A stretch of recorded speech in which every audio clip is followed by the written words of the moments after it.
বিসমিল্লাহির রহমানির রহিম। প্রিয় সাংবাদিক ভাইয়েরা, আসসালামু আলাইকুম। আজকে খান সাহেবের হাজিরা ছিল সাব্বির হত্যা মামলায়। আপনারা জানেন আজকে 3 জন সাক্ষী এসেছে। 3 জনই পুলিশ কর্মকর্তা। তারা 3 জনেই বলেছেন যে জাকির খান সাহেব এই হত্যা যখন হয় তখন সে বাইরে ছিল, সে 10 দিন পরে বাংলাদেশে এসেছে। আর যারা এই মামলায় চার্জশিটভুক্ত আসামি ছিল, এই 3 জন পুলিশ কর্মকর্তার একটাই বক্তব্য ছিল যে জাকির খান সাহেব এটার মধ্যে কোনোভাবেই জড়িত ছিল না। সে তার পায়ের চিকিৎসার জন্য থাইল্যান্ডে ছিল। সে এই হত্যার 10 দিন পরে বাংলাদেশে এসেছে। আপনারা জানেন জজ সাহেব এই মামলা অতি শীঘ্রই শেষ করবে। আগামীকালও জাকির খান সাহেবকে আদালতে আনা হবে। আগামীকালকেও সাক্ষী আসবে। আপনারা সবাই দোয়া করবেন। 26 তারিখে আল্লাহর রহমতে এটার একটা ফেসলা হবে। আমরা বীরের ভেষে এই নারায়ণগঞ্জ জেলখানা থেকে আমরা তাকে তার বাড়িতে নিয়ে যাব ইনশাল্লাহ। আর আপনারা জানেন নারায়ণগঞ্জ জেলা জাকির খান মুক্তি পরিষদের আমি আহ্বায়ক। এই নারায়ণগঞ্জের কিছু কুচক্রী মহল এই জাকির খান মুক্তি পরিষদের নাম ব্যবহার করে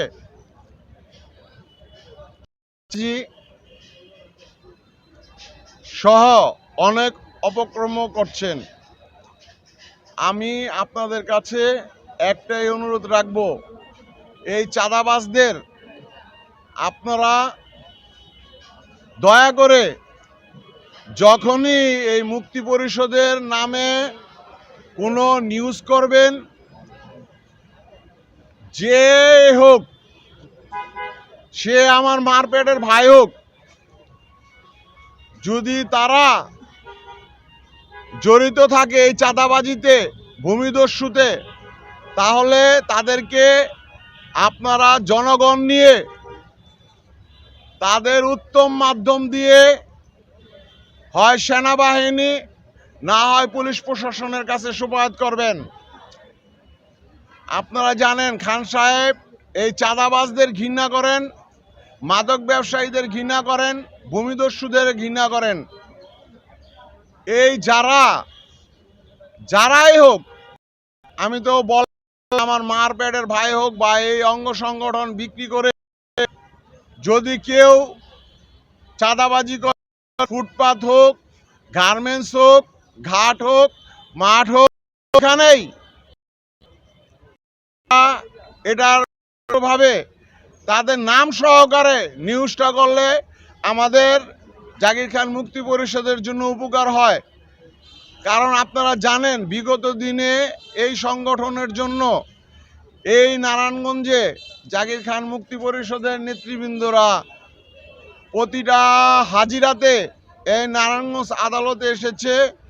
আদালত থেকে আমাদের সাবেক কার্যালয়ের ওখানে যে আপনাদের নিয়ে প্রেস ব্রিফিং করে অনুষ্ঠান শেষ করে তারপরে বাড়িতে গেছেন। ভাইয়েরা, সাংবাদিক ভাইয়েরা, আমার একটাই কথা, আমি চাঁদাবাজি, ভূমিদস্যুতা, মাদক ব্যবসায়ীরে খান সাহেবের মতো ঘৃণা করি আমি। কারণ খান সাহেব আমাকে একটাই বলেছে যে ওদের ঘৃণা করবেন, ওদের ঘৃণা করবেন, ওদের ঘৃণা করবেন, আর এই সংগঠনে জায়গা দিবেন না। হয়তো আমি ওই চাঁদাবাজদের জায়গা দেইনি, সেই জন্য এই জাকির খান মুক্তি পরিষদের নাম ব্যবহার করে জায়গায় জায়গায় চাঁদাবাজি করছে। অথচ পত্রপত্রিকায় নাম আসছে যে জাকির খান মুক্তি পরিষদের ছেলেপেলেরা করছেন। আসলে আমি এতটুকু আপনাদের বলতে পারবো, আপনারা যাচাই বাছাই করে দেখবেন যে জাকির খান মুক্তি পরিষদের কোনো নেতৃবৃন্দ বা কোনো ছেলেপেলে কোনো জায়গায় যে আজ পর্যন্ত কখনো কারো কাছ থেকে যদি 10টা টাকা চেয়ে থাকে বা আমার নামে যদি কেউ বলতে পারে যে জাকির খান মুক্তি পরিষদের আহ্বায়কের নামে কোনো এই ফুটপাতে থেকে চাঁদা বা জবরদখল করেছে, আপনারা আমার নাম ধরেই উল্লেখ করেই আপনারা যদি প্রমাণ পান আমাকে বলবেন। আমি সরাসরি আপনাদের সাথে নিয়ে আমি ওই জায়গায় যাব। 10 টাকা আপনারা, আমার অনুরোধ, আপনারা সবাই যে প্রয়োজনে আপনারা যদি বলেন আপনাদের সাথে আমি থাকব, আমি ইনশাল্লাহ আপনাদের সাথে যাব। আপনারা ওই লোকগুলিকে জিজ্ঞাসা করবেন যে আমাকে কখনো তারা এইভাবে রিক্সা বা চলাফেরার সময় দেখছেন কিন্তু কোনো চাঁদাবাজি বা কোনো কিছুর মধ্যে আমাকে দেখছেন কিনা। আপনারাই তখন আমার উপযুক্ত বিচার করবেন, আমি সব মাথা পেতে নিব ইনশাল্লাহ।